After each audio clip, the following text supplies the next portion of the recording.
स्वागत है दोस्तों आपके इस YouTube चैनल में। इस वीडियो में हम जानेंगे वायुमंडल की परतों के बारे में, लेयर ऑफ एटमॉस्फेयर। पृथ्वी की चारों ओर से घिरे हुए जो गैसों का आवरण है उसे ही हम वायुमंडल बोलते हैं। यह वायुमंडल विभिन्न प्रकार की गैसों का मिश्रण है, जैसे ऑक्सीजन, कार्बन डाइऑक्साइड, नाइट्रोजन, और इसे कई परतों में विभाजित किया गया है। इन परतों को किस प्रकार से, जैसे ये ज़मीन है, इसके कुछ किलोमीटर तक एक परत आती है, उसके कुछ किलोमीटर तक दूसरी, फिर तीसरी, फिर चौथी। ठीक है, इस प्रकार 5 परतें हैं धरती पर। ठीक है, ये परतें तापमान, घनत्व और गैसों का जो मात्रा है वो भिन्न भिन्न प्रकार की, यानी यहाँ पर अलग प्रकार की गैसें हैं, यहाँ पर अलग, यहाँ पर अलग, और जो तापमान है वो भी यहाँ पर अलग अलग है।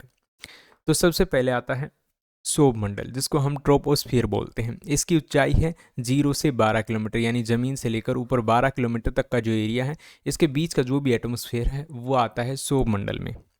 और यहाँ पर तापमान जो है घटता हुआ होता है, यानी जितना ऊपर जाएंगे उतना टेम्परेचर नीचे जाता जाएगा। वायुमंडलीय दबाव यहाँ पर बहुत ज़्यादा होता है, यानी कि ऊपर नीचे। ठीक है, दबाव वायुमंडल का यहाँ पर बहुत ज़्यादा पड़ता है। मौसम और जलवायु परिवर्तन का क्षेत्र, यानी कि जितने भी मौसम बदलते हैं, यानी कि गर्मी, ठंडी या जो भी चीज़ें होती है वो यहीं पर होती है, बारिश वगैरह। इसके बाद आता है, इसके ऊपर जाएंगे तो समताप मंडल, जो 12 किलोमीटर से लेकर ऊपर 50 किलोमीटर तक जाता है। ठीक है, और यहाँ पर जो तापमान होता है स्थिर रहता है, बिल्कुल एक जैसा ही रहता है, और जो वायुमंडलीय दबाव हो वो भी काफ़ी ज़्यादा कम होता है, इसलिए जो एरोप्लेन होते हैं वो इसी क्षेत्र में उड़ते हैं। ओजोन परत का क्षेत्र, यानी कि यहाँ से फिर जो है ओजोन परत स्टार्ट हो जाती है। इसके बाद आता है मध्यमंडल, जिसको हम मीजोस्फीयर बोलते हैं, जिसकी ऊंचाई होती है 50 किलोमीटर से लेकर ऊपर 85 किलोमीटर तक। और यहाँ पर तापमान जो है घटता हुआ, यानी कि जितना ऊपर जाएंगे उतना टेम्परेचर घटता जाएगा। वायुमंडलीय दबाव यहाँ पर काफ़ी ज़्यादा कम हो जाता है, जितना ऊपर जाते जाएंगे उतना ही वायुमंडलीय दबाव कम होता जाएगा। उल्काओं का जलने का क्षेत्र, यानी कि पृथ्वी पर अगर कोई उल्का पिंड पड़ता है तो वो जब इस स्फीयर में आता है, इस एरिया में आता है, तब वो जो है जलना स्टार्ट कर देता है।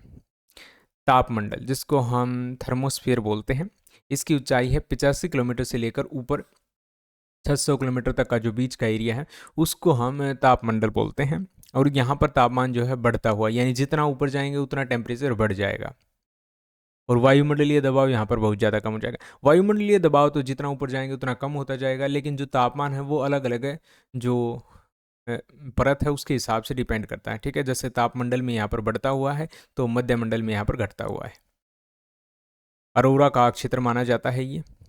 ऊंचाई, जैसे इसके बाद आता है बहिर्मंडल, जिसको हम सियोस्फेयर बोलते हैं, जहाँ पर तापमान जो है स्थिर रहता है। ऊपर जितना 600 किलोमीटर से ऊपर जितना भी जाएंगे ना वो सारा जो है यही होता है।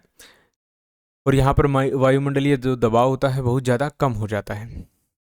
और अंतरिक्ष के साथ संपर्क का क्षेत्र, यानी इसके बाद जो है, इसके बाहर निकल जाने के बाद हम एक तरह से अंतरिक्ष में चले जाएंगे। ठीक है, फिर जो पृथ्वी है उसकी ग्रेविटी यहाँ पर काफ़ी ज़्यादा कम हो जाएगी। और ये 5 लेयर होती हैं हमारे एटमॉस्फेयर में। यही था दोस्तों इस वीडियो में। वीडियो पसंद आए तो लाइक करें, शेयर करें, चैनल को सब्सक्राइब जरूर करें। Thanks for watching.